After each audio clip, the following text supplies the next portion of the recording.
Bienvenidos a 360 grados, una visión global de la noticia, un espacio para debatir sobre todo lo que sucede en Colombia y en el mundo.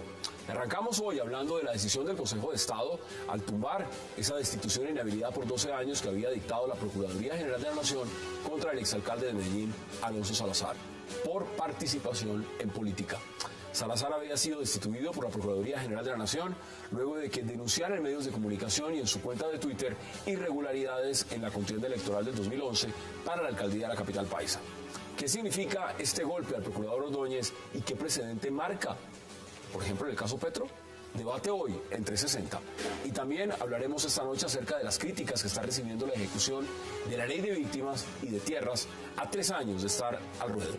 Falta de seguridad para reclamantes, demora en los trámites y entrega de tierras a los que los necesitan.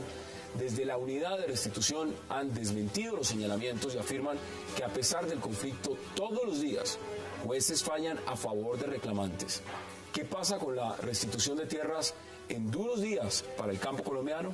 Lo debatiremos esta noche y al cierre también hablaremos de la terna que presentó el Movimiento Progresista para reemplazar al alcalde encargado Rafael Pardo hasta que lleguen las elecciones atípicas. Antonio Navarro Wolf, el exsecretario de Gobierno Guillermo Alonso Jaramillo y la exsecretaria de Hábitat del distrito María Mercedes Maldonado son los ternados. Sin embargo, el gobierno mandó el caso al Consejo Nacional Electoral para saber si la terna debía llegar por progresistas o por la Alianza Verde. Debate hoy en 360 y no se muevan, que ya en segundos le damos la bienvenida a nuestros invitados.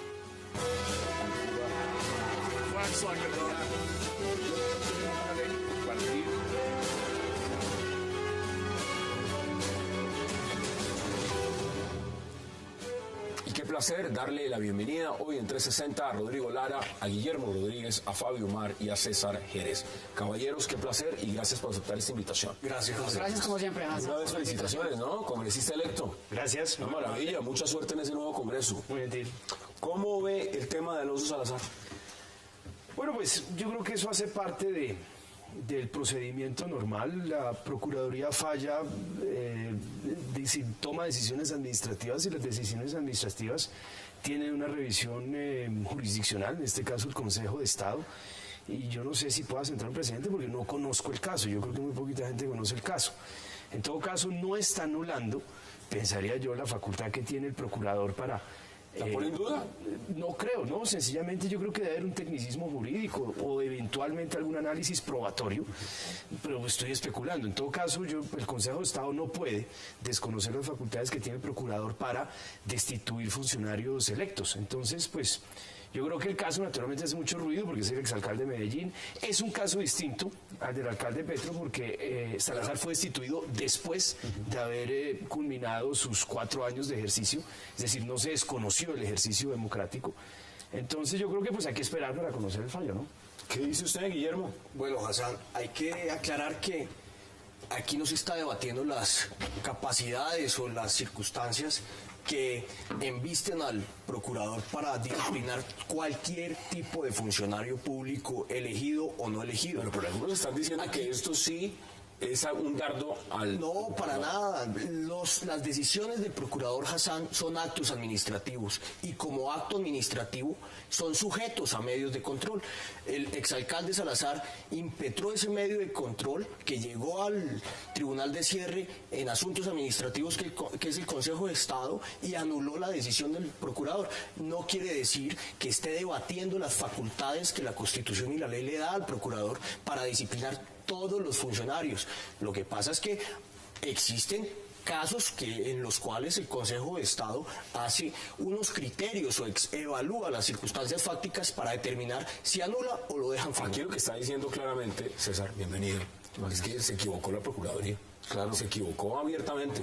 ¿Cómo ve usted la decisión del Consejo de Estado? Es una decisión muy afortunada que manifiesta una contradicción que está en la opinión pública, en la sociedad colombiana, en la política del país. No se puede estar por vía administrativa sacando de la arena política a funcionarios electos por voto popular.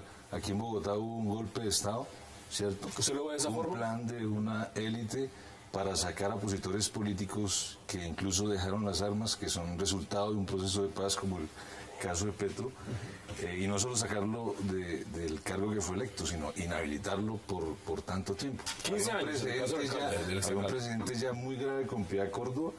Creo que lo que han hecho con Gustavo Petro ya sobrepasó todos los límites y genera una crisis de legitimidad de la institucionalidad del establecimiento que obviamente llama a la sociedad colombiana a buscar otros caminos de participación y de representación política. Fabio, ¿usted lo ve igual? No, yo discrepo absolutamente del profesor Jerez. Realmente primero no veo esa lucha de clases que nos han querido mostrar en la destitución de Petro. Petro salió pues básicamente por su ineficiencia y su incapacidad de gobernar, y de gobernar en cosas relativamente sencillas, como era en ese caso la recolección de basuras. Pero en este caso del exalcalde de Medellín, realmente pues yo no le veo ciencia o paciencia a este asunto. Como decían los otros panelistas, pues los actos de la Procuraduría son todos sometidos a control como actos administrativos que son. No se pone en duda en ningún momento, y eso creo que ha sido claro, las facultades del procurador para sancionar disciplinariamente a los funcionarios, aún a los elegidos popularmente. Lo que el Consejo de Estado, por lo que entendí en una rueda de prensa que dio uno de los consejeros, es que le parece desproporcionada la pena en ese momento, o pues la sanción administrativa. 12 años, ¿no? De inhabilidad. Le pareció desproporcionada para los hechos, y en ese momento el Consejo de Estado se vuelve, digamos, un juez de instancia y profiere una sentencia, en este caso modificándola y convirtiendo esa inhabilidad de 12 años en un llamado disciplinario, pero uno de los temas puntuales una sanción menor. Si en la Procuraduría hay un sesgo, aquí por lo menos César lo está diciendo, de pronto hay una intención de inhabilitar a determinadas personas. Este caso, usted lo ha dicho claramente, usted no lo ve en ese sentido. No, yo pues no he visto ese sesgo en la Procuraduría en ningún caso. Hace poco tuve la oportunidad de ver las cifras de funcionarios destituidos y su filiación política, y realmente uno no puede decir que el 100% sean de izquierda. Pues hay tanto de izquierda como de derecha. Pues miren al exministro Andrés Felipe Arias. Que dice Fabio, porque si usted examina a Hassan, todos los disciplinados, por ejemplo, del pasado gobierno del expresidente Álvaro Uribe, Andrés Felipe Arias fue disciplinado por la Procuraduría, por este actual procurador. Para no hablarle del anterior. Lo que pasa es que Alonso Salazar, el tema de la destitución por participación en política, a ver, ¿qué es participación en política en este caso? Es que es muy difícil, es muy difícil. Este señor en este caso, ¿qué fue lo que dijo? Prendió unas alarmas. Pero prendió unas alarmas faltando 4 o 5 días para las elecciones. Sí, eso en una competencia muy reñida, digamos, que marca una diferencia muy clara.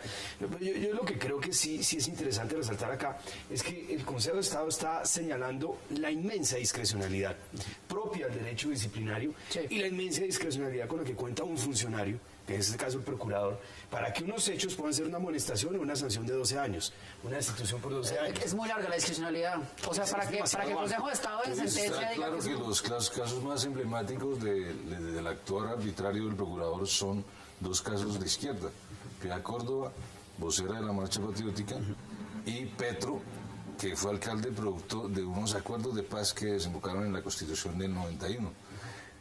Esos acuerdos implicaban unas garantías de participación política para personas como el alcalde Petro. Se está lanzando un mal mensaje al actual proceso de paz de La Habana y al eventual proceso de paz con el ELN. ¿Qué garantías de participación política van a tener estas personas que están negociando y tratando de firmar unos acuerdos si lo que prima es arbitrariedad sobre perfiles claramente aquí decía, yo voy a hablar una cosa interesante y se la quiero plantear a usted.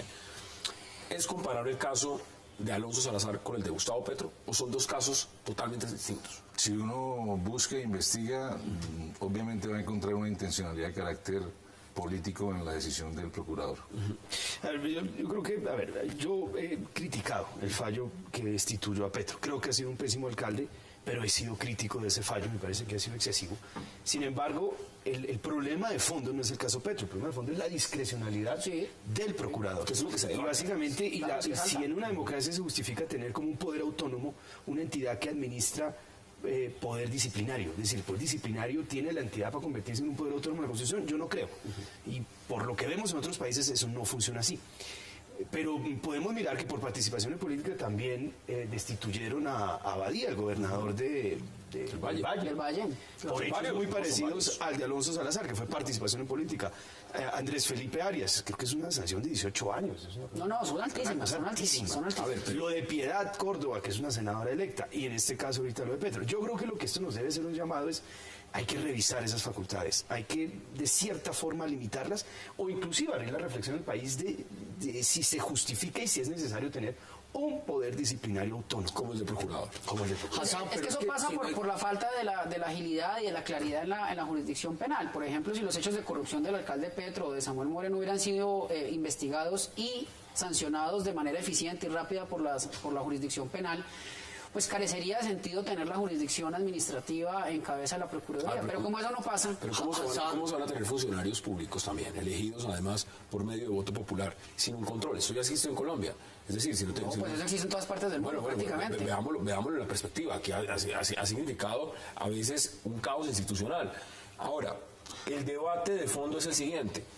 En este caso puntual, ¿eso tendrá repercusiones? ¿Repercusiones frente al caso Petro? ¿Repercusiones frente al caso Piedad Córdoba? ¿Repercusiones Pues es frente a que otros casos o no? Las No, estudiaron no las existen pasadas elecciones. repercusiones, Hassan, porque cualquier funcionario que haya sido disciplinado por el poder constitucional y legal que tiene el organismo autónomo que es la Procuraduría General de la Nación, cualquier ciudadano funcionario puede acudir a los medios de control ante el contencioso. Así lo hizo la ex senadora Teodora, así lo ha hecho demasiados funcionarios que han sido disciplinados por determinadas conductas. Usted quiere pensar, si no existiera la Procuraduría General de la Nación, hoy estaría muy seguramente del senador Iván Moreno, o muy seguramente Samuel Moreno estaría todavía campante. Hay que plantear eso. La Procuraduría ha hecho de sal en la administración pública de Colombia, sal en el sentido de purificar, tratar de darle un matiz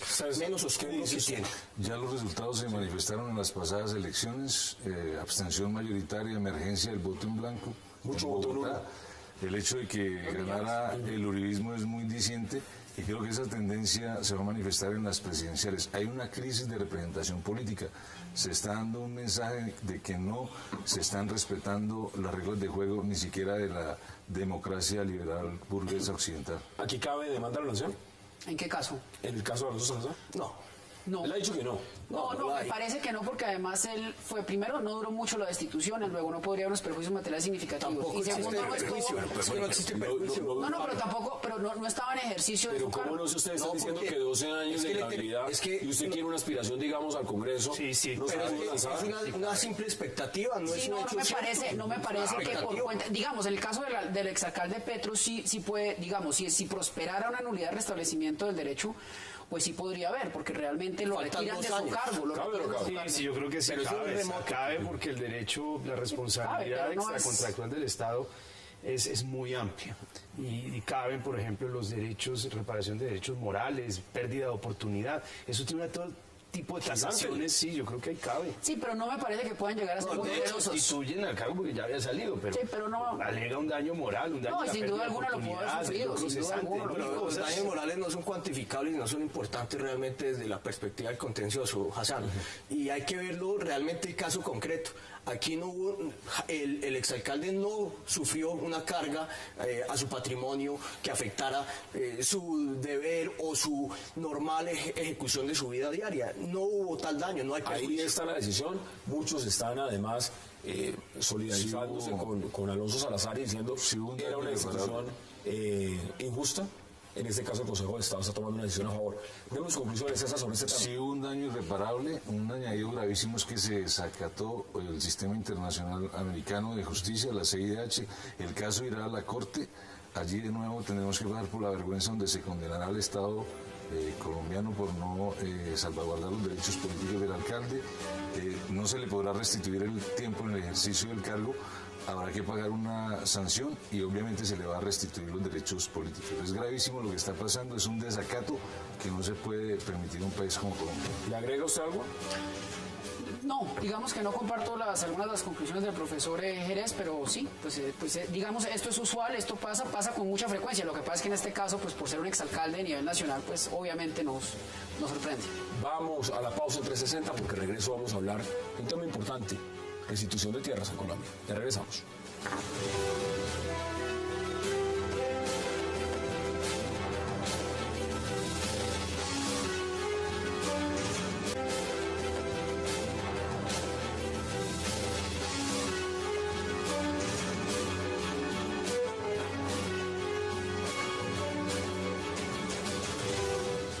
Regresamos a 360 y vamos a hablar de uno de los temas de gran importancia en la agenda política y por supuesto de paz en Colombia, el tema de la tierra. César, mire, ese tema por obvia razón lo quiero empezar con usted. ¿Cómo está avanzando ese proceso de restitución de tierras? Yo diría que con muchas falencias. Se habla de que en concreto se ha restituido menos de 20.000 hectáreas, cuando se habla de un estimado de 6 millones de hectáreas que fueron despojadas por vía violenta, sobre todo en el auge del paramilitarismo de Estado acá en Colombia. Yo leía cifras de 1.7%, es mínimo, ¿no? Habría que revisar las cifras, pero de todas maneras es un resultado decepcionante. Eso indica que este gobierno no estaba preparado para eso, no se contaba con la institucionalidad, hubo un apresuramiento. Pienso que eso tendría que ser el resultado de un proceso, obviamente como el de paz que está en La Habana, y un proceso de participación de la sociedad colombiana que a partir de la verdad, la justicia y una reparación efectiva causara hacia una real restitución de tierras. Entre otras cosas, falla porque no hay garantías de retorno. En muchas regiones del país están no solamente viviendo y pelechando y extorsionando los victimarios que despojaron a estas personas, están incluso como funcionarios públicos, como administradores públicos. No hay garantías y creo que esa es la falencia más grande. Esta ha sido una de las grandes banderas del gobierno, el tema de la ley de tierras, el tema de la ley de víctimas, pero pues uno tampoco puede pretender que se implemente de la noche a la mañana. Es difícil, es complicado, pero los resultados realmente son hasta el momento pobres. A ver, me parece que el resultado es extraordinario en el sentido de que existe un marco legal para hacerlo. Y eso yo creo que ya es un progreso inmenso. En el gobierno anterior nunca se habló de restitución de tierras, porque sencillamente se convivió con un statu quo que se construyó desde hace 30 años de la mano del narcotráfico, del paramilitarismo, de acaparamiento de tierras de forma violenta. Entonces yo creo que un primer paso extraordinario es establecer el mecanismo jurídico para lograrlo. Ahora, es un tema sumamente complejo porque estamos en la mitad todavía de un conflicto con actores armados, guerrilleros y con actores armados de antiguos paramilitares, BACRIM, paramilitarismo y narcotraficantes que siguen siendo dueños de los grandes dueños de la tierra en Colombia. Entonces, pues naturalmente que esperar que esta ley se aplique como si viviéramos en Suiza en cuestión de 1 año y medio, 2 años es muy difícil. Realmente hay que tener hay que lograr una comisión de la verdad, una verdad pública, una verdad histórica sobre lo que ha ocurrido para poder determinar, por ejemplo, muchas responsabilidades y poder determinar también el origen de la tierra. Esperar que un juez individualmente considerado o que jueces individualmente considerados sean capaces de lograr una ejecución del 60, del 80% de cuestión de en tan corto tiempo. Y por otro lado, y por una última cosa, es decir, por un lado, por el lado de los opositores de la derecha se alegaba que esto iba a ser una medida arbitraria. Se buscó cierto garantismo, es decir, cierto análisis probatorio para evitar arbitrariedades. Y por otro lado, la izquierda ahorita critica este proyecto de ley porque no va lo suficientemente rápido. Entonces yo creo que son dos extremos que quieren ver resultados un poco a su medida y que simplemente tiene una agenda política para desprestigiar una política que es muy importante. Bueno, lo de la agenda política hay que verlo en perspectiva también, ¿no? Digamos, el gobierno saca pecho frente a este proyecto y con razón. Sí, con razón. Yo estoy de acuerdo con el representante Lara en el sentido de que pues es muy válido que ese tipo de esfuerzos existan y que se reconozca que hay unas víctimas. A mí eso me parece válido. Lo que no me parece válido para nada fue el momento histórico en el cual se hizo esto. Esto ha debido ser, o este proyecto, o esta iniciativa, ha debido ser la culminación de un proceso de paz, si es que se logra un proceso de paz, y de una pacificación en el campo. Porque el conflicto colombiano ha sido básicamente rural. Estamos viendo los efectos, es decir... Pero lo que decía el profesor Jerez es totalmente cierto. No pueden ir. No, es que en Colombia, digamos, además que estamos viendo nuevos brotes de violencia rural muy severos, nuevamente crecimiento de las FARC en algunas zonas. Sí, estamos en el posconflicto, recuerde que ya están diciendo... Pues es que en este gobierno nos enseñaron a ensillar las bestias antes de traerlas. Aquí están hablando de ministerios de posconflicto cuando el incremento de los atentados con bomba en el Cauca pues se ha multiplicado por 100. Pero bueno, esa no es la discusión.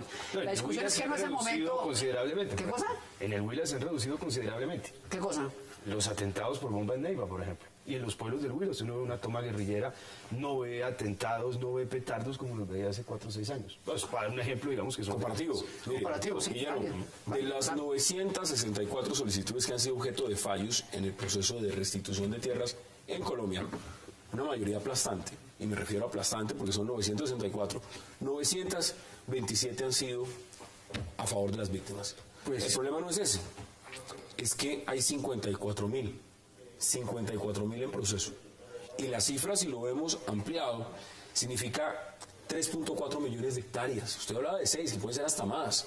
Claro. Es decir, es una cantidad inmensa de tierra que necesita pues ser entregada a estas víctimas, y al parecer hasta ahora solo son 20.000 hectáreas, que eso es muy reducido. Pues Hassan, primero hay que plantear lo siguiente. Para poder iniciar un proceso de restitución de tierras, tienen que haber garantías. Este gobierno nunca dio garantías, nunca implementó unas medidas que garantizaran esto. El marco. En teoría, también hay un marco jurídico para la paz, y el día que lo estaban votando en el Congreso estaban asesinando periodistas en Bogotá con bombas Lapa. Entonces, cuando no hay garantías, cuando no existen medidas que permitan la ejecución y la efectividad de una norma jurídica, pues no hay absolutamente nada. ¿Usted sabe cuántas tierras, cuántas hectáreas de tierras se han restituido que estaban en manos del Mono Jojoy? ¿Alguien tiene esa cifra? ¿De lo que está en el Caquetá, de lo que está al sur del país? Absolutamente nada. La situación de conflicto de Colombia es muy severa, y este tipo de medidas solo se pueden adoptar cuando efectivamente, como lo decía Fabio, existe un post-conflicto, cuando el conflicto ha desaparecido. Aquí no hay condiciones de seguridad. Ya nos han dicho que estamos en el Los 8 años de seguridad democrática fueron un desastre porque no hay condiciones de nada en el país. Pero eso usted no decía, Rodrigo, cuando estaba en el gobierno. Yo creo que aquí hay que ser muy claros con la gente. Hay que ser muy claro con la gente. Déjeme meterle veneno una cosa, por no hablar de las solicitudes de restitución de tierra, digamos que de manera ilícita se han presentado arrebatándole tierra a multinacionales. Yo, digamos, en mi ejercicio profesional lo veo, y cada vez con más preocupación y con más frecuencia.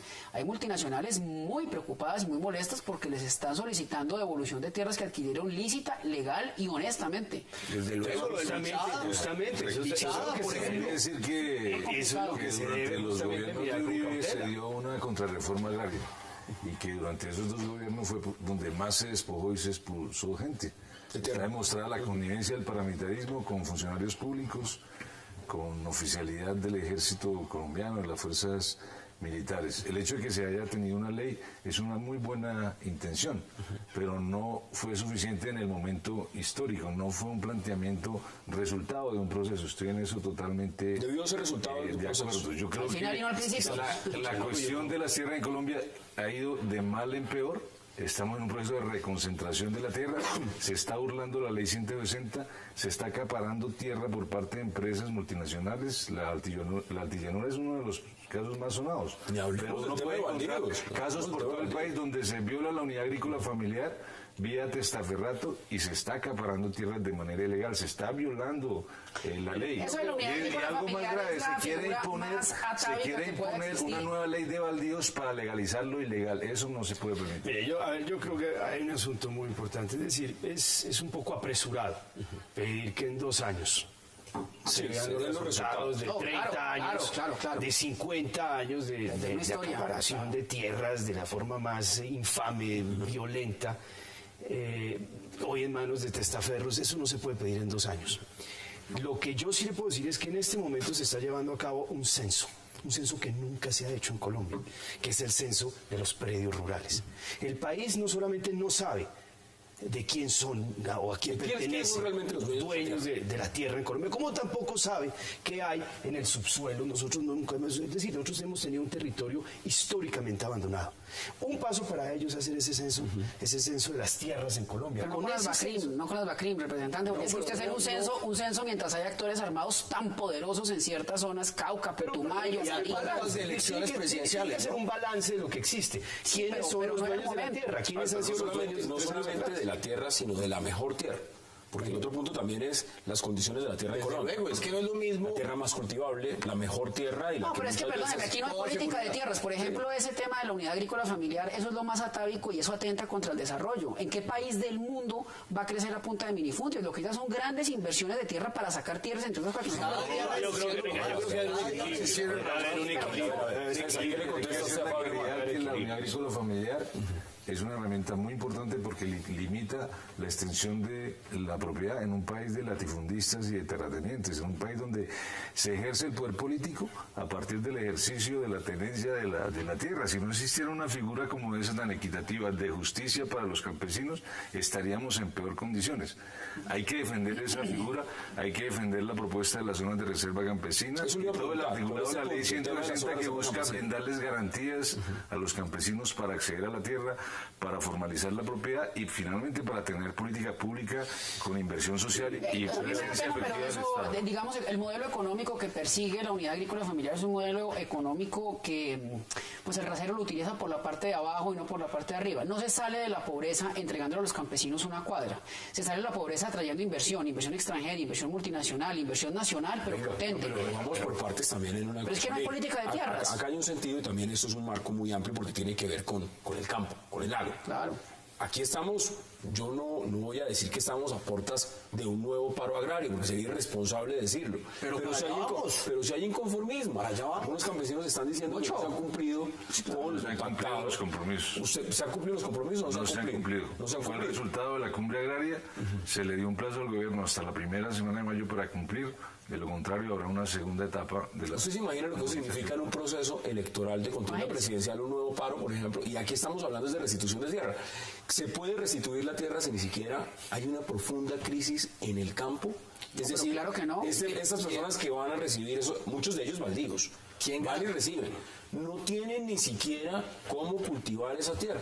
No hay vías de acceso ni siquiera para sacar lo que vayan a meter ahí, lo que van a cultivar. O sea, el tema es profundo. O sea, esto no se resuelve simplemente adjudicando de nuevo la tierra. Pero claro que no, es que claro que no, aquí hay que hacer inversión. Y la inversión no se puede hacer en pequeñas parcelas de 2 o 3 metricos de grande. Ni mucho menos con la porquería de vías que tenemos. Es que aquí medio llovizna y el país se privatiza. No hay una dicotomía entre extensiones agrícolas importantes de inversión agroindustrial con la unidad campesina mínima. Yo creo que las dos perfectamente pueden coexistir, claro. Mire, le doy un ejemplo de política de minifundio exitoso. Por ejemplo, en Tailandia, el norte de Tailandia, ellos erradicaron el opio, la región de Chiang Mai, Chiang Rai, con minifundios. Lo que pasa es que son minifundios muy eficientes y que tienen, digamos, una estructura de comercialización, de transformación. Lo que usted está queriendo decir es que el cooperativismo es la salida. Son pequeñas parcelas, minifundios, y básicamente lo que hizo el Estado fue comercializar, por ejemplo, las legumbres y producirlas. Es decir, es un ejemplo que eso puede funcionar.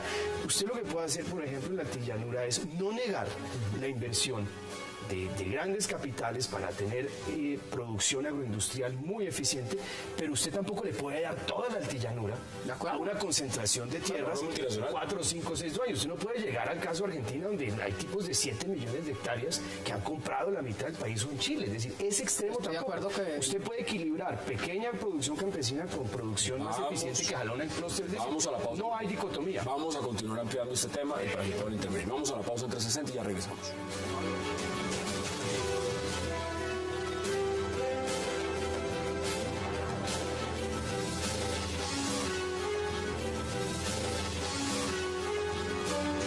Regresamos a 360 y continuamos hablando de los temas puntuales más importantes de la agenda, que es la restitución de tierras. Ahora, este proceso, ¿cómo va el proceso? ¿Cuánto puede demorar? Con las limitantes que tiene y por supuesto hay que darle crédito a las cosas que tiene.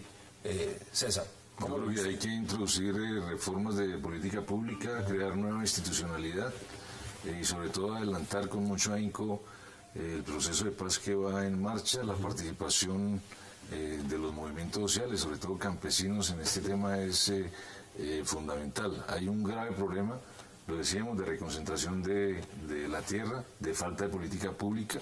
Durante los 2 gobiernos de Uribe se estima por expertos que retrocedimos unos 20, 30 años en materia de desarrollo rural. Eso es gravísimo, teniendo en cuenta que la irresuelta cuestión agraria y el irresuelto problema de tierras en Colombia está en el origen de la guerra, del conflicto que padecemos ya 60 años en Colombia. Guillermo, mire, el informe de lo que ha dicho, por ejemplo, organizaciones como Forjando Futuro, dice lo siguiente, ONGs, hablan de 66 asesinatos de líderes y activistas de restitución de tierras, que eso es gravísimo.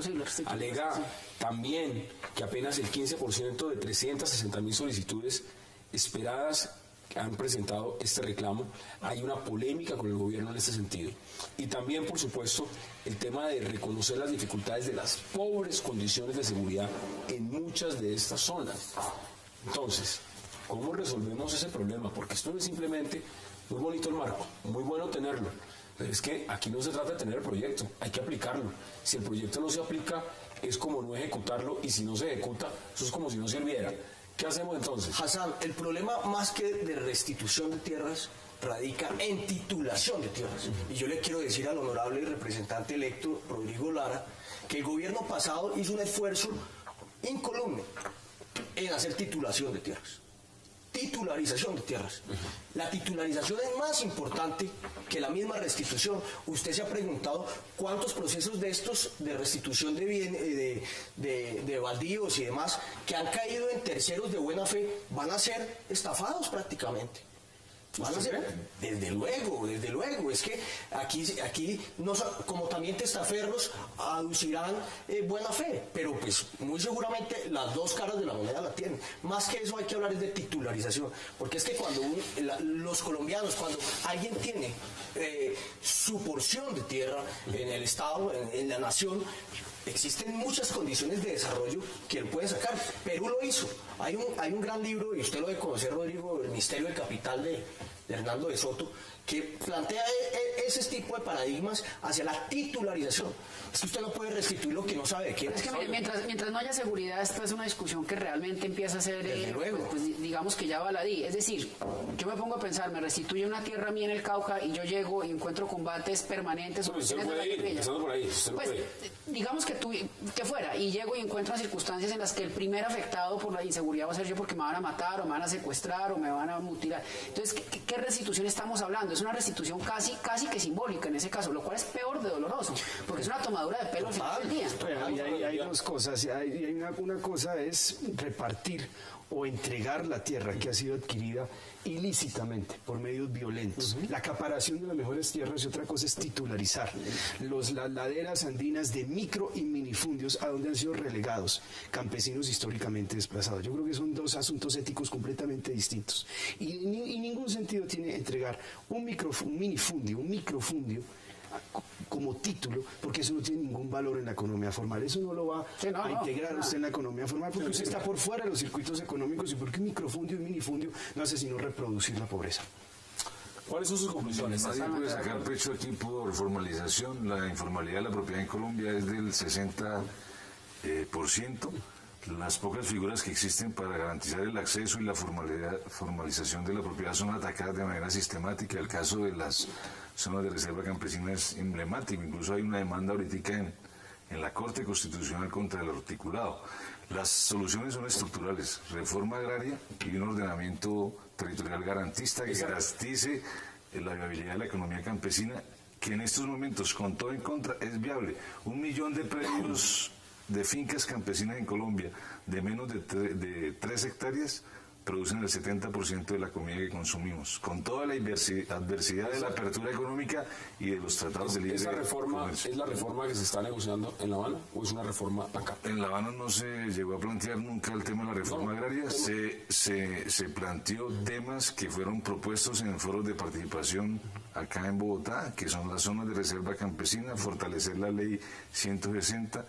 Hay unas propuestas muy interesantes de un catastro alternativo, de un fondo de tierras que garantice el acceso de tierras para ese campesinado que históricamente ha sido desplazado, despojado, marginado política y económicamente, y que ha vivido siempre en ostracismo. Yo creo que el desafío de la sociedad colombiana es solucionar ese problema. No, eso es clave. Y quiero finalizar este bloque preguntarle lo siguiente a ustedes, y es: ¿la violencia se acaba entregando la tierra? Porque claramente acá el tema de fondo es que hay que restituir esa tierra. Las víctimas están ahí. No, es un sofisma decir que la violencia se acaba restituyendo la tierra, pero nos podemos llamar a engaños que la distribución desigual, digamos, o muy desigual, o lo que es peor, digamos, ese despojamiento violento de la tierra, pues sí son focos de violencia, yo diría que por generaciones de generaciones. Es decir, personas que han heredado eso históricamente, que de un momento a otro un grupo en la mitad de la noche, armado, ilegal, los asesina y pues imagínese las cicatrices que dejas en el tejido social, pues son infinitas. No se acaba la violencia, pero es un paso que hay que dar. Vamos a cambiar de tema, porque quiero también poder debatir con ustedes lo que está pasando en Bogotá. Y empezando es por la terna. ¿A usted cómo le parece la terna? La terna que presentó los que inscribieron en un inicio la candidatura de Gustavo Petro. Pues Hassan, me llama la atención que un partido político que ganó la alcaldía mayor de Bogotá, que fue un fracaso en sus políticas públicas, un partido que desapareció, que hoy es inexistente, pretenda mandar una terna. Es un exabrupto. Pero la ley dice que tienen que mandar una terna. No, la ley dice es que si este señor que ha sido destituido o revocado y no se han cumplido un periodo determinado como está estipulado en la ley, se debe convocar elecciones. Atípicas. Claro, desde luego, atípicas, para que una persona que elijan los bogotanos sea elegida popularmente y gobierne el periodo. ¿Está de acuerdo? El gobierno quiere hacerlo. Lo ve distinto. Lo que pasa es que hay una discusión jurídica, si es verde, si es progresista. Es que ahí esos son esos rollos leguleyos en que nos enfrascamos acá. De alguno de ellos tendrá que llegar esa terna, no sabemos de quién, y lo va a definir el Consejo Nacional Electoral. Pero no, la terna ya está, el ¿Quién señor. la presenta? No sabemos. Pero es que a mí me da pena, el gobierno no tiene ganas de entregar Bogotá. ¿Pero es un tema de ganas o es un tema de cumplir la ley? Pues es que el cumplimiento de la ley muchas veces se puede, digamos, como los cauchos, ¿no? Estirar para un lado o para el otro. Pues soy abogado. Aquí somos expertos. Pues aquí somos muy expertos realmente. Entonces, ¿qué pasa? Ahí está la terna. Entonces surge la pregunta y obviamente tienen que elevarle la consulta al Consejo Nacional Electoral. ¿Esa terna es válida por enviarla a un partido que ya no existe? Y ahí se van a tomar 3, 4 semanas más para nombrar de ahí. Tendrán que llamar atípicas. Cuando se den cuenta, ya no se puede llamar atípicas y entonces tienen que dejar al señor Jaramillo. Usted habla de golpe en Bogotá. Sí. ¿Cómo ve la situación de lo que significa esta terna? Algunos críticos han dicho que además se debió convocar a la terna en unos días específicos, no se hizo. Ahora está el paradigma de si es una terna progresista, si es una terna de la Alianza Verde. ¿Cómo ve usted el tema de la terna? Solo faltaba que los progresistas no tuvieran derecho a presentar una terna. Creo que está previsto en la ley. Creo que el debate de fondo es de garantías de participación política. Hubo un proceso de paz, se desmovilizó el M-19, hubo una constitución en el 91. Esa gente confió en esos acuerdos, confió en que tendría garantías para participar en política y ese es el debate de fondo. O sea, debemos tener todos los colombianos derecho a la participación efectiva política. No puede haber golpes de Estado por vía administrativa en Colombia.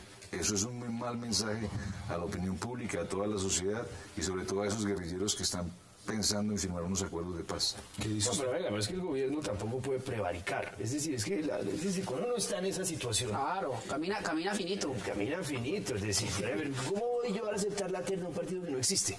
Claro, se fusionó. No, pero imagínese el problema del presidente, donde nombre a uno y le digan, usted lo nombró de un partido que no existe, se va para la cárcel. Estamos hablando del presidente que no acató las medidas de la Comisión Interamericana de Derechos Humanos. No, pero pues no ha debido acatarlas.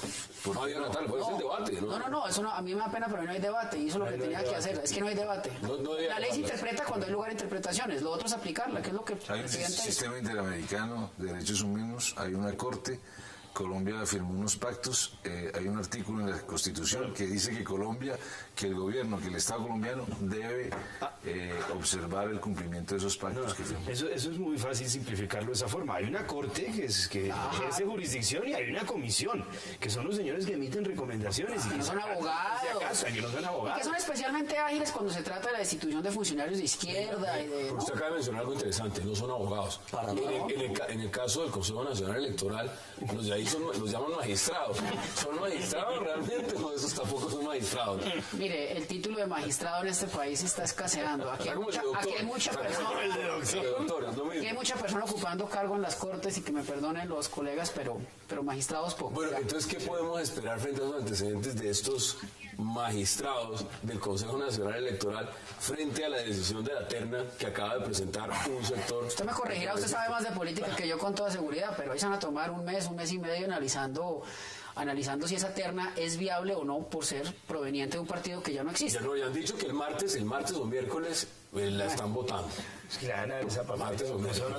O sea, que eso no va para el 15. Para el 15 no va. Si son así de rápidos y de ágiles como lo fueron para sesgar el logo del Centro Democrático, muy seguramente va a ser rapidito, pero como tengo absolutamente claro que no va a ser así, yo puedo asegurar hoy, sin lugar a equivocar. Acuérdense que lo que usted diga acá queda grabado, sin ¿no? lugar a Esto va en equivocar, octubre, lo van a que estar viendo. van a dilatar esto 1 o 2 meses o mes y medio, simplemente para no hacer elecciones atípicas. Es posible. Simplemente ¿Que no hagan elecciones atípicas? muy seguramente, pero para allá va esto.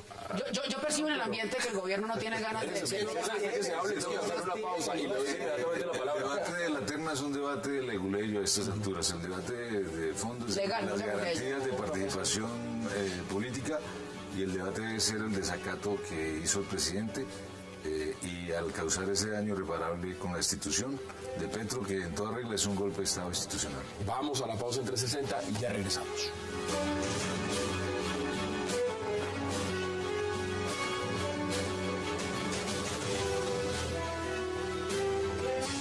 Demuestra la arbitrariedad del procurador Ordóñez y cómo Ordóñez ha transformado la Procuraduría en una policía político-religiosa. Regresamos a 360. ¿Qué dice usted de las declaraciones? Es una declaración muy acertada del alcalde Petro. No va a aceptar la Aquí declaración. hay de todo. Sí. ¿Qué dice usted? Realmente es caótica la situación del Estado de Derecho y del ordenamiento jurídico de Colombia. No llama la atención de que todo lo que está pasando día a día, que vemos un proceso de paz donde matan policías, unos alcaldes que no quieren acatar las órdenes de jueces naturales Pero ya van a poner disciplinarios. 300 policías en Transmilenio, van a hacer sí. malecones en el río Y no Bogotá. le quiero contar de dónde están saliendo los 300 policías. Son policías que están en formación, profesionales que están en la escuela de cadetes de General Santander, están allí y los están, no descansan ni duermen. ¿A usted tampoco le gustó el plan Bogotá, por el choque, ¿no? El choque. Lo único parecido al choque de Bogotá es que a Bogotá la están volviendo como Chocó. Eso es la única connotación importante, lo están acabando Bogotá. ¿Cuáles son sus conclusiones? Porque además le quiero preguntar a César, aprovechando que está acá en los últimos minutos, sobre una cumbre agraria que es interesante que el país conozca esto. Pero Mis conclusiones. de lo que está pasando acá.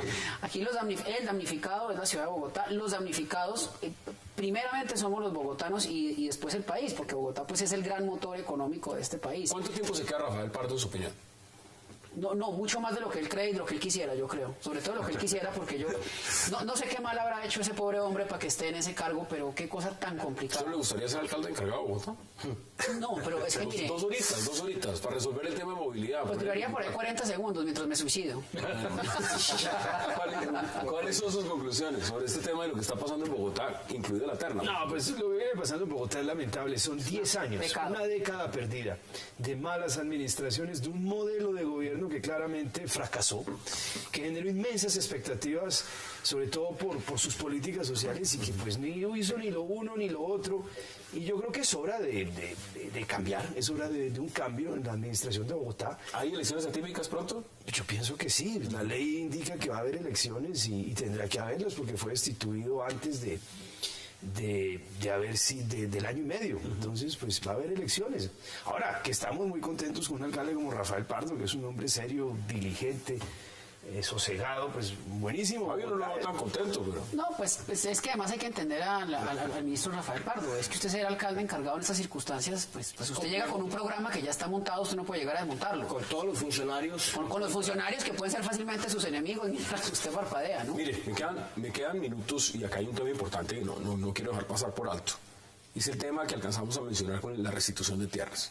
Es el tema del agro. Una cumbre agraria. ¿Qué pasó en esa cumbre? Asistieron sectores campesinos, indígenas y afrodescendientes. Reunimos a 30.000, 35.000 personas. ¿En dónde fue? Eso fue en el Coliseo del Campín, en la Plaza de los Artesanos. Estamos por primera vez en un proceso unitario. Cerca del 90% de las organizaciones sociales del campo. Se hizo una valoración de la crisis del sector agropecuario, del nivel de incumplimiento del gobierno en esas mesas. Hay cerca de 40, sí, en unos casos el incumplimiento es tendiente a cero. No se ha logrado ningún acuerdo, por ejemplo en la mesa de interlocución y acuerdo nacional. Eso pues llevó a que la cumbre tomara una decisión de dar un plazo hasta la primera semana del mes de mayo. Si a esa semana no se ha logrado llegar a la firma de acuerdos y a la ejecución, pues habrá un nuevo paro nacional, esta vez agrario unitario, mucho más fuerte, exigiendo, reclamando los derechos de campesinos. O sea, ese tal paro sí existe. El paro va a existir si el gobierno no toma las medidas de urgencia.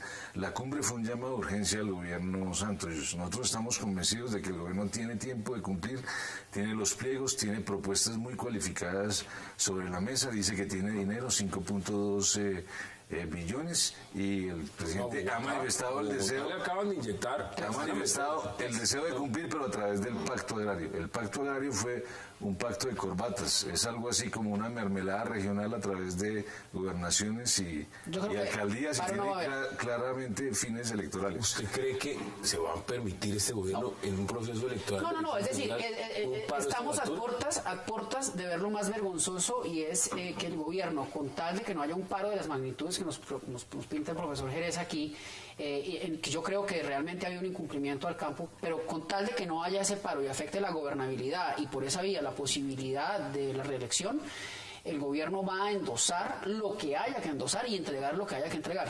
Es decir, aquí vamos a ver un grifo de dinero con tal de parar el inminente paro agrario. No se trata de una entrega, se trata de invertir por primera vez en la historia del país en la solución de los problemas del campo en base a propuestas de la gente desde abajo, de campesinos, de indígenas y afrodescendientes. ¿Usted se imagina en este momento, en este timing específico de una primera vuelta presidencial, un nuevo paro agrario de esas magnitudes? Pues sería no solamente el caos y el peor escenario para todos los colombianos, sino que muy seguramente eso afectará el ánimo de reelección del gobierno. Pero las encuestas es lo primero que vamos a ver. Y pues afectará gravemente.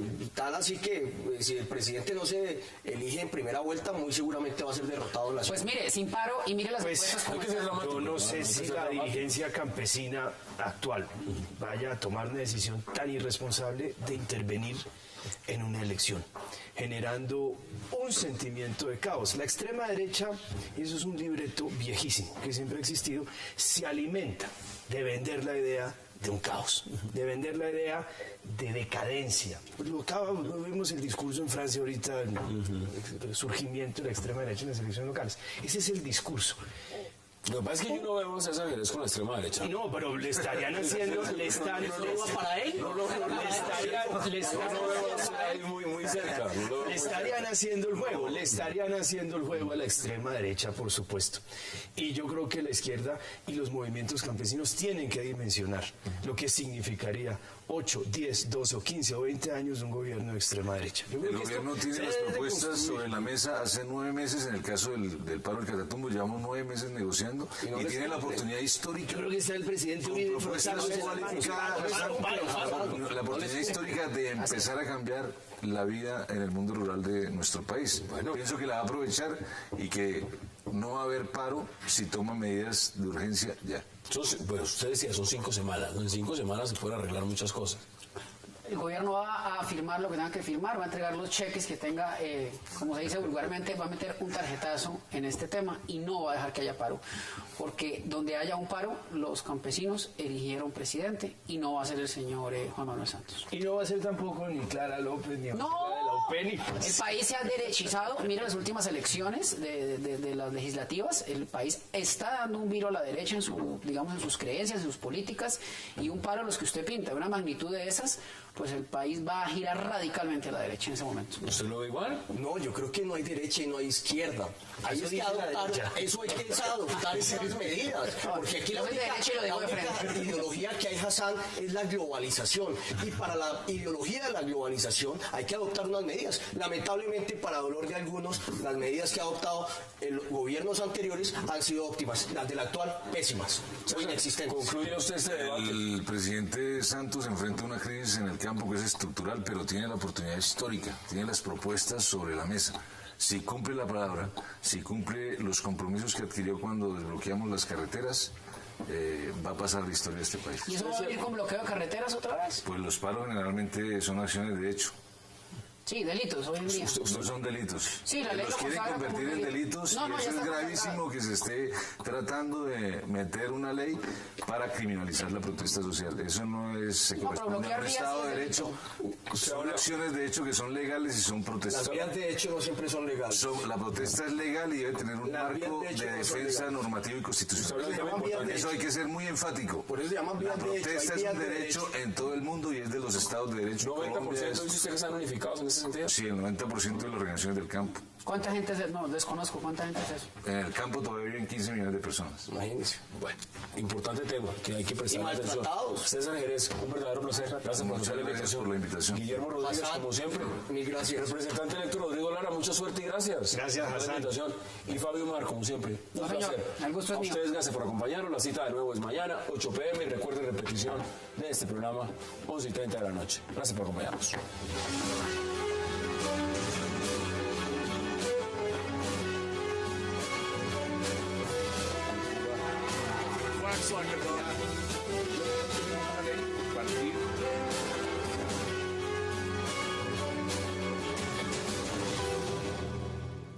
La Constitución y la ley le da al procurador para disciplinar todos los funcionarios.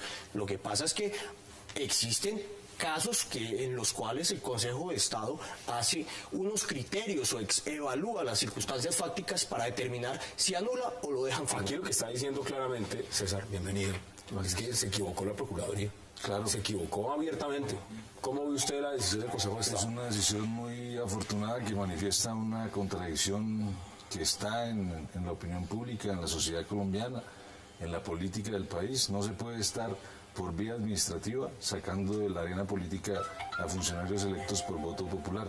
Aquí en Bogotá hubo un golpe de Estado, ¿cierto? ¿Usted lo ve de esa un forma? plan de una élite para sacar a opositores políticos que incluso dejaron las armas, que son resultado de un proceso de paz como el caso de Petro, y no solo sacarlo del cargo que fue electo, sino inhabilitarlo por tanto tiempo. 15 Hay un años, en el caso del hay un exalcalde. presidente ya muy grave con Piedad Córdoba.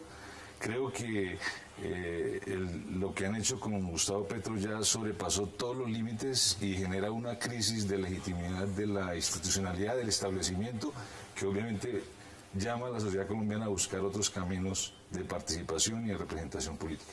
Fabio, ¿usted lo ve igual? No, ¿O lo ve yo distinto? discrepo absolutamente del profesor Jerez. Realmente no. El caso. En todo caso, no está anulando, pensaría yo, la facultad que tiene el procurador para... ¿La pone en duda? No creo, no, sencillamente yo creo que debe haber un tecnicismo jurídico o eventualmente algún análisis probatorio, pero estoy especulando. En todo caso, el Consejo de Estado no puede desconocer las facultades que tiene el procurador para destituir funcionarios electos. Entonces, pues, yo creo que el caso naturalmente hace mucho ruido porque es el exalcalde de Medellín. Es un caso distinto al del alcalde Petro porque Salazar fue destituido después de haber culminado sus 4 años de ejercicio, es decir, no se desconoció el ejercicio democrático. Entonces yo creo que pues hay que esperar para conocer el fallo, ¿no? ¿Qué dice usted, Guillermo? Bueno, Hassan, hay que aclarar que aquí no se está debatiendo las capacidades o las circunstancias que embisten al procurador para disciplinar cualquier tipo de funcionario público elegido o no elegido. Pero algunos están diciendo Aquí- que esto sí es un dardo al... No, para nada. Las decisiones del procurador Hassan son actos administrativos y como acto administrativo son sujetos a medios de control. El exalcalde Salazar impetró ese medio de control que llegó al tribunal de cierre en asuntos administrativos que es el Consejo de Estado y anuló la decisión del procurador. No quiere decir que esté debatiendo las facultades que la...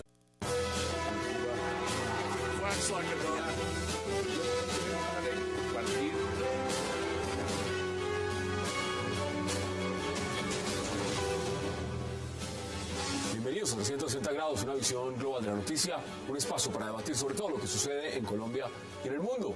Arrancamos hoy hablando de la decisión del Consejo de Estado al tumbar esa destitución e inhabilidad por 12 años que había dictado la Procuraduría General de la Nación contra el exalcalde de Medellín, Alonso Salazar, por participación en política.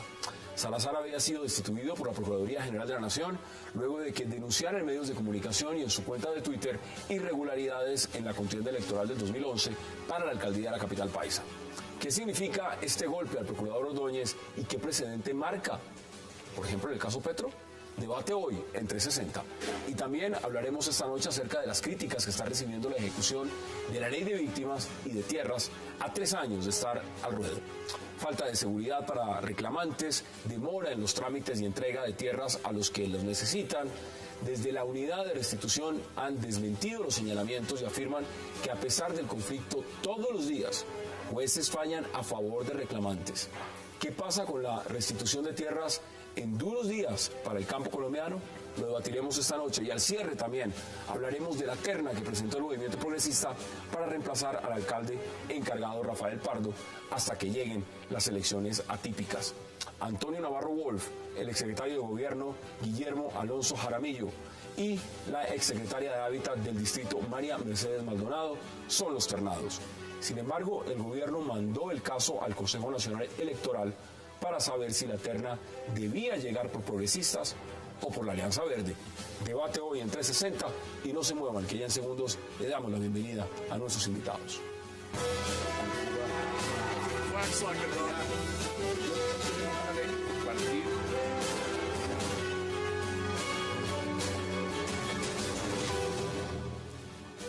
Y qué placer darle la bienvenida hoy en 360 a Rodrigo Lara, a Guillermo Rodríguez, a Fabio Mar y a César Jerez. Caballeros, qué placer y gracias por aceptar esta invitación. Gracias, José. Gracias como siempre, Hans. Una vez felicitaciones, ¿no? Congresista electo. Gracias. Una maravilla, mucha suerte en ese nuevo congreso. Muy gentil. ¿Cómo ve el tema de Alonso Salazar? Bueno, pues yo creo que eso hace parte del procedimiento normal. La Procuraduría falla, toma decisiones administrativas y las decisiones administrativas tienen una revisión jurisdiccional, en este caso el Consejo de Estado.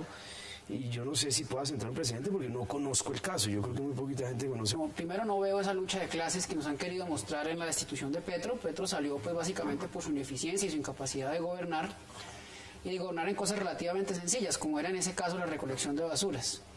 Pero en este caso del exalcalde de Medellín, realmente pues yo no le veo ciencia o paciencia a este asunto. Como decían los otros panelistas, pues los actos de la Procuraduría son todos sometidos a control como actos administrativos que son.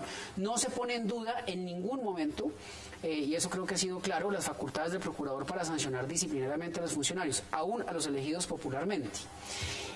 Lo que el Consejo de Estado, por lo que entendí en una rueda de prensa que dio uno de los consejeros, es que le parece desproporcionada la pena en ese momento, o pues la sanción administrativa. 12 años, ¿no? De inhabilidad. Le pareció desproporcionada para los hechos y en ese momento el Consejo de Estado se vuelve, digamos, un juez de instancia y profiere una sentencia, en este caso modificándola y convirtiendo esa inhabilidad de 12 años en un llamado disciplinario, en pero uno de los temas puntuales sanción menor.